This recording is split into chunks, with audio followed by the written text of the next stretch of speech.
మరణం ఓడిపోయింది, సమాధి ఓడిపోయింది, అడ్డుగా నిలిచిన బండ ఓడిపోయింది, మరణానికున్న బలం, మరణానికున్న ముళ్ళు విరవబడింది. మరణమును జయించిన యేసయ్య బిడ్డల మనం, మరణమును జయించి తిరిగి లేచిన యేసయ్య బిడ్డల మనం. ఆ పునరుద్ధాన శక్తితో నింపబడి ప్రభువును ఆరాధన చేయాలా? ఆ పునరుద్ధాన శక్తితో నింపబడి ప్రభు కొరకు ఈ లోకంలో బ్రతకాలి. దేవుడు మరొక అవకాశం దేవుడు నీకు అనుగ్రహిస్తూ ఉన్నాడు.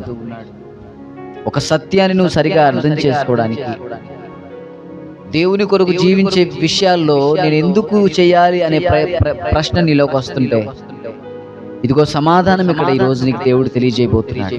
ఈ లోకంలో, ఈ తరంలో ప్రభువా నీ కొరకు నేను నిలబడాలని ప్రార్థన చేయండి. ఈ తరములో నేను నీ కొరకు సాక్షిగా నిలబడడానికి నాకు సహాయం చేయి. ఈ తరములో నేను నీ కొరకు బలమైన సాధనముగా వాడబడడానికి నాకు సహాయం చేయ. నీ మటుకు నీ తరములో నీవు ప్రభు కొరకు సాక్షిగా నిలబడాలి.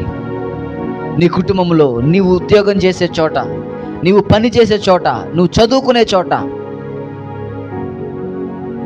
నీవు బంధుమిత్రులతో కలుసుకునే సంతోషకరమైన సంబరాల్లో కూడా ఈ తరంలో నేను ప్రభు కొరకు బ్రతకాలని ఆశపడు. ప్రభు సన్నిధిలో ప్రార్థన చేయి. దేవుడు తన శక్తితో మిమ్మల్ని నింపుతాడు.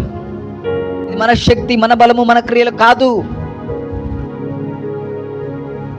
కనుక మనం ఎక్కడ అతిశయపడాల్సిన పని లేదు. ప్రభు సహాయాన్ని కోరుకోండి.